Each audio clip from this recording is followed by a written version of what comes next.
Bine v-am găsit, dragii mei din Zodia Balanță, oriunde v-ați afla. Bine ați venit tuturor, atât dragilor mei abonați, cum de asemenea și celor care sunt în spate pentru prima oară aici pe canal.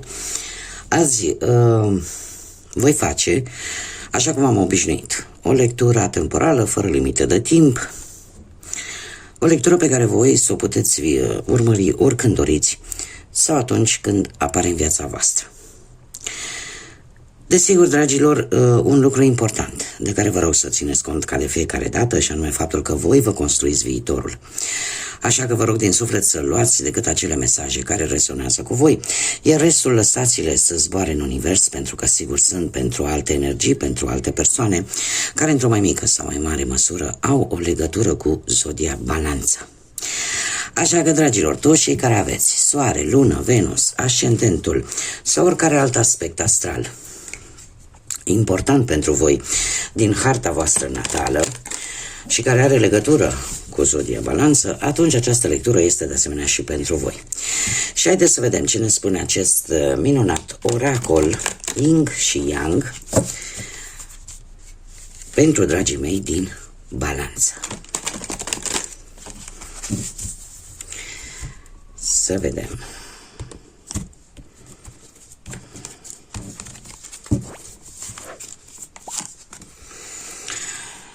Cum sunteți acum?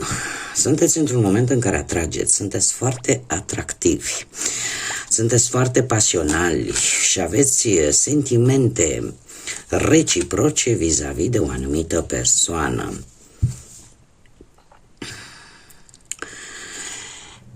Ce vă poate face pe voi să fiți vulnerabili?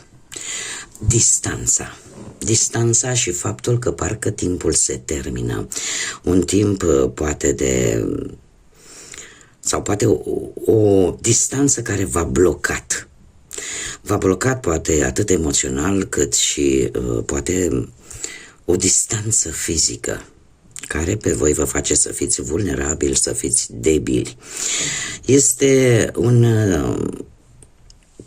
o situație care probabil implică o distanță geografică între voi și o anumită persoană sau pur și simplu lipsa comunicării poate cu o anumită persoană vă face să vă simțiți oarecum vulnerabili. Cum veți acționa în următoarea perioadă? Și avem Luna. Voi, din câte văd aici, veți acționa influențați tare mult de intuiție. Subconștientul vostru va fi la cote maxime și e posibil ca anumite emoții, ca anumite temeri, anumite lucruri care în general nu se văd, dar le percepeți, să vă fie de folos. În ce sens? În sensul în care veți intui tare bine chiar dacă lucrurile nu se văd foarte clar, voi veți ști cumva ce este bun și ce nu pentru voi. Și lucrul ăsta va fi, ca să zic așa, îl veți folosi la maxim. Haideți să vedem ce ne spune și acest minunat tarot pastoral pe care l-am ales astăzi pentru această lectură și să vedem ce are de spus pentru voi, dragilor, din Balanță în următoarea perioadă de când voi urmăriți această lectură. Ce vine pentru dragii mei din Balanță?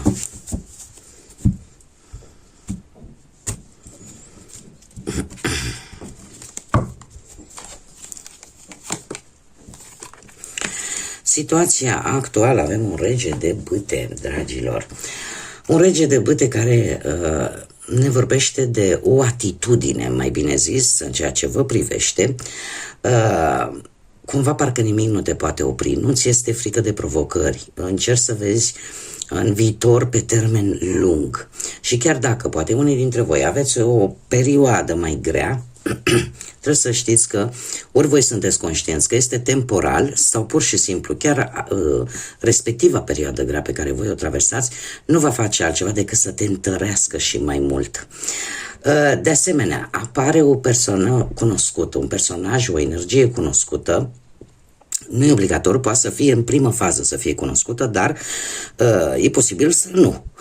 Și asta este, dar principal ar fi că ar fi o persoană cunoscută care te poate ajuta să rezolvi o anumită problemă. Poate fi vorba, nu știu, poate de un tată, de un frate, de un socru, de un șef, de un asociat.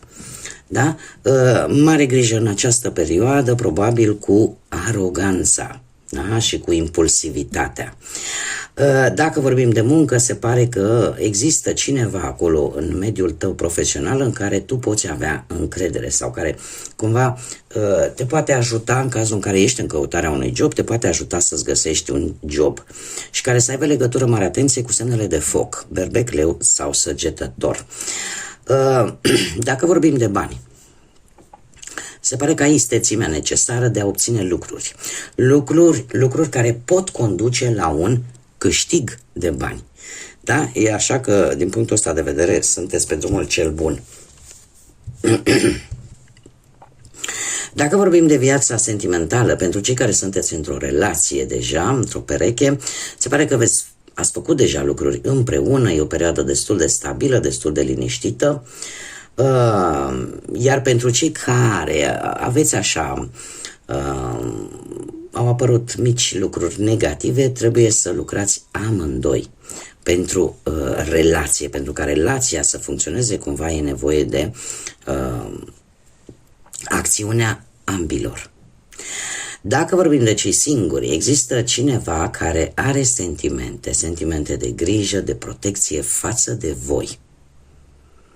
Depinde de voi să vedeți, cum am mai spus, posibil să fie cineva cunoscut sau, desigur, poate să fie și cineva pe care nu l-ați mai întâlnit. Dar este cineva foarte protector.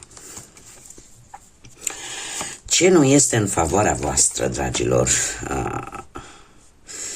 În defavoarea voastră este exact ce v-am mai spus, mare grijă la aroganță. E posibil ca unii dintre voi să aveți un succes. Nimic deosebit până aici, toate bune și frumoase.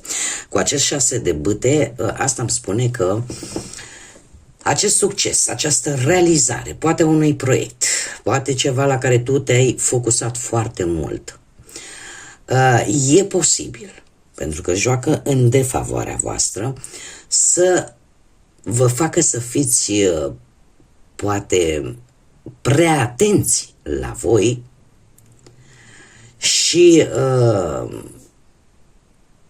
eu aș mai spune că până într-un punct totul este ok. Din câte vedem aici, cel puțin în acest pachet de cărți, 6 de bâte, apare o persoană singură pe un cal, da, cu o cupă în mână, dar este singură. Nu există nimeni în jurul său. Asta îmi spune faptul că, într-adevăr, faptul că nu te interesează, poate bârferile altora, invidiile altora, este sănătos, dar până la un anumit punct. Ce poate juca un pic în defavoarea voastră este atunci când mândria ajunge să joace un rol negativ. Toate sunt bune atâta timp cât sunt echilibrate, dragilor.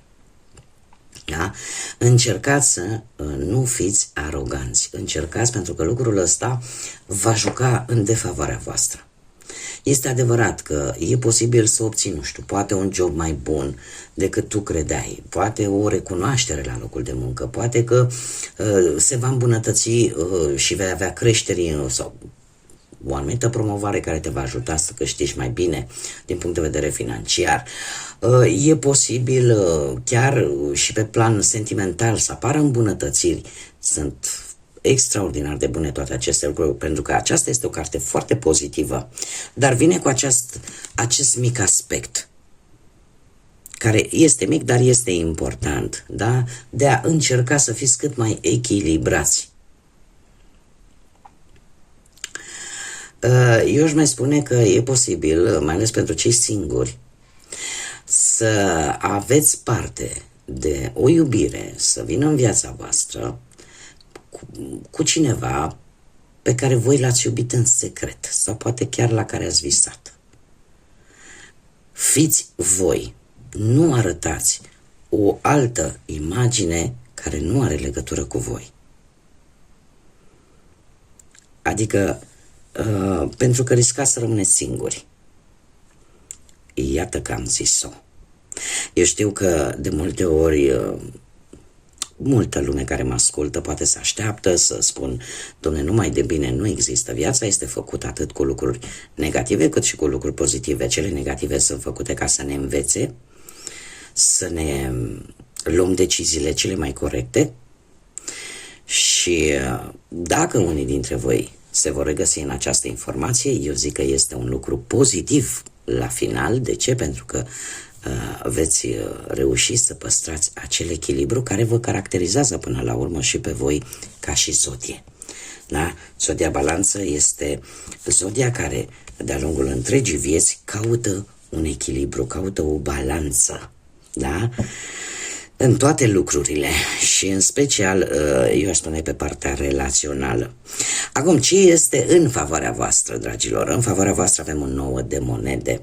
Un 9 de monede care, într-adevăr, se pare că unii dintre voi își vor însuși această rectificare relaționată cu această parte mai puțin plăcută a aroganței. De ce? Pentru că în favoarea voastră apare un echilibru atât în exterior cât și în interior. Sunteți foarte siguri pe voi, vă bucurați de reușita voastră, dar o faceți într-un mod echilibrat, într-un mod sănătos și eu aș spune chiar și la nivelul carierei profesionale totul va merge bine. Poate unii veți reuși, nu știu, să ajungeți să terminați odată și să reușiți să aveți pensionarea pe care tot ați așteptat-o. Alții pot ajunge să avanseze de la locul de muncă, alții pot avea parte de o apariție bruscă a unei șanse de a avea un nou job și în felul ăsta să vă ajute să creșteți și să avansați. A fi umil în anumite situații este cea mai înțeleaptă cale. Dacă vorbim de bani, ce este în favoarea voastră? Faptul că vei avea șansa să ai mai mult. Iar trebuie să vă spun un lucru. Este o carte, într-adevăr, care ne vorbește de bogăție materială, dar în sensul atât cât îți trebuie. Să nu duci lipsă, dar bogăția poate să vină și printr-o familie frumoasă și printr-o pereche bună, mai ales pentru cei care sunteți deja într-o relație, prin înțelegere, prin iubire reciprocă. Chiar dacă unii dintre voi e posibil să aveți în relația voastră sentimentală anumite situații nu tocmai plăcute. Este un moment, și asta va juca un rol favorabil pentru voi, în care voi vă veți gândi dacă veți face o schimbare sau nu. Cei singurei aș spune că sunteți pe drumul cel bun, pentru că o dragoste se apropie de voi și va fi una foarte intensă. Da, una la capacitate maximă. Ce puteți voi controla? Foarte interesant aici. Ia să vedem. Dragii mei, ce puteți voi controla? Voi puteți controla anumite oferte care vor veni către voi, mai ales pe parte financiară, și în care voi vă veți da seama dacă respectiva ofertă este așa cum pare a fi, adică plină de glamour, plină de strălucire, de promisiuni sau nu. Nu veți lua decizii pripite, veți fi foarte calculați, veți fi foarte echilibrați. Stă în puterea voastră să faceți acest lucru. Acest arcan major, diavolul, ne vorbește de în această situație, da? Pentru că este ceva ce voi puteți controla. Voi puteți controla dacă, de exemplu, rămâneți într-o situație toxică, într-o relație toxică, într-un job toxic, alături de niște persoane toxice. Stă în puterea voastră, nu sunteți blocați. Indiferent de ce situație vorbim și indiferent de ce aspect al vieții vorbim, că fie el profesional, material, sentimental, voi aveți puterea să vă delimitați de toate aceste lucruri. Cum voi aveți puterea, voi dețineți controlul dacă, de exemplu, nu știu, să acceptați o anumită ofertă bombă, da? Mai ales dacă, din câte văd eu aici, veți cere informațiile necesare, nu veți acționa așa doar pentru că vă spun unii și alții, dar stă în puterea voastră. Sau e posibil ca în unele relații pe care voi le aveți, în relația de pereche, să apară anumite stări mult mai pasionale, mult mai senzuale decât până acum. Da? Ele pot fi combinate de asemenea cu partea opusă, da? Cu discuții, cu confruntări, poate din gelozie, care posibil să aducă instabilitate, dar stă în puterea voastră să controlați aceste lucruri. Cum de asemenea stă tot în puterea voastră, nu știu dacă Zodia Capricorn vă spune ceva, dar stă în puterea voastră, mai ales pentru cei singuri, dacă veți dori să aveți o relație bazată strict pe sex appeal, pe atracție chimică, pe pasiune, fără niciun fel de implicare emoțională. De asemenea stă în puterea voastră. În schimb, ce nu puteți voi controla? Și avem Marele Preot. Dragilor, nu știu dacă Zodia Taur vă spune ceva, ceea ce nu puteți voi controla este ideea de a face ceea ce este corect. Dacă voi nu veți face ceea ce este corect, cumva nu există alternative. Marele Preot ne vorbește de foarte multă înțelepciune, ne vorbește de foarte multe principii sănătoase. Majoritatea dintre ele principii tradiționale, principii peste care cumva nu se trece. Și lucrul ăsta voi nu-l puteți controla decât făcând ceea ce este corect, ceea ce este drept. Poate că unii dintre voi veți avea parte sau veți găsi soluția la rezolvarea unei situații cerând ajutorul unei persoane înțelepte, care poate, mare atenție, poate să fie chiar un preot, da, pentru că vorbim de Marele Preot, poate să fie, da, o haină bisericească, sau poate să fie pur și simplu un profesor, poate să fie cineva care, în general, are foarte multă înțelepciune, este o persoană citită, o persoană care își folosește atât cultura sa, inteligența și experiența vieții în a ajuta pe ceilalți. Da? Putem vorbi aici chiar și de un medic, da? Sau cineva care în general a studiat foarte mult și a căpătat această înțelepciune. Acum, ce nu mai puteți voi controla este faptul că ar fi bine, atâta timp cât ai probleme, de exemplu, financiare, să nu faceți investiții înainte de a cere sfatul unei persoane în domeniu.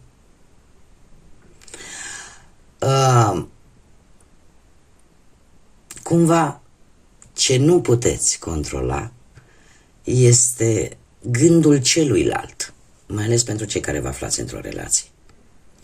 Pentru a înțelege cum se simte celălalt, probabil că ar trebui, într-un fel sau altul, să găsiți o modalitate de a vă pune în locul persoanei respective. Și pentru a înțelege cumva poate de ce acționează așa, de ce voi nu puteți controla o anumită situație, de ce lucrurile se desfășoară într-un anume fel.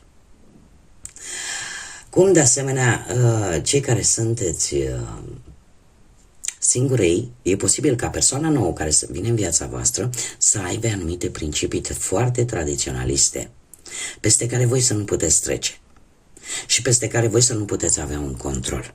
Atunci rămâne la latitudinea voastră dacă veți accepta aceste principii sau nu, pentru că se pare că nu le veți putea schimba, cel puțin nu în această perioadă.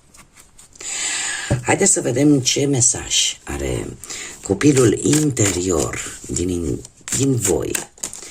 Acel copil pe care îl ducem în interiorul nostru de-a lungul întregii noastre vieți. Și să vedem ce mesaj are acest oracol al copilului interior pentru dragii mei din Balanță.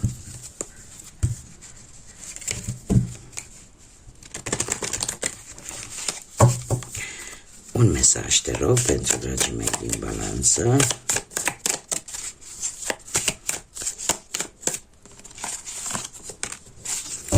onestitate sau cinste. Ce ne spune acest mesaj? Se pare că pe partea de lumină ar trebui să fiți mai transparenți, să aveți încredere și să fiți mult mai autentici, să fiți voi. Iar pe partea de umbră e posibil ca unii dintre voi să aveți anumite secrete pe care nu le spuneți și în felul ăsta să apăreți cu o înfățișare de dezonestitate, da? Cumva parcă lumea vă percepe că nu ați fi totalmente onești. Dar există aici ceva care se ascunde, care nu se spune, nu se rostește, dar lucrul ăsta este perceput de către ceilalți. Per general, așa, mesajul în sine vine și spune: fii cinstit cu tine însuți și cu alții, pentru că adevărul te va elibera. Este vorba de multe ori despre un adevăr pe care îl negăm. Nu vrem să-l vedem, chiar dacă el poate e spus de 1000 de ori și într-o 1000 de feluri.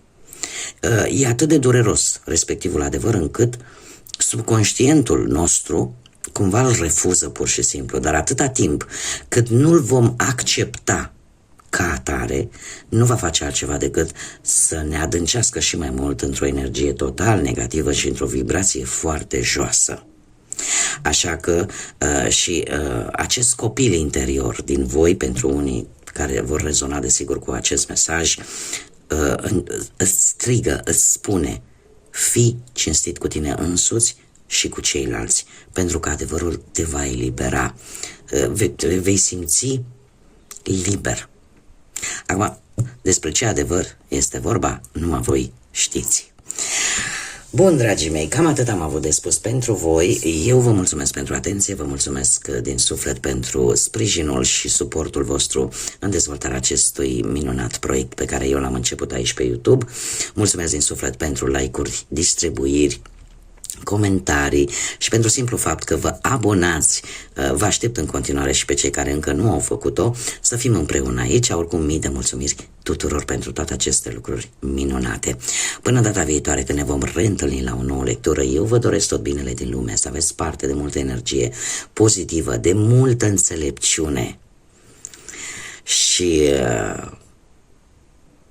această înțelepciune să vă ajute să vă eliberați, să vă simțiți liberi.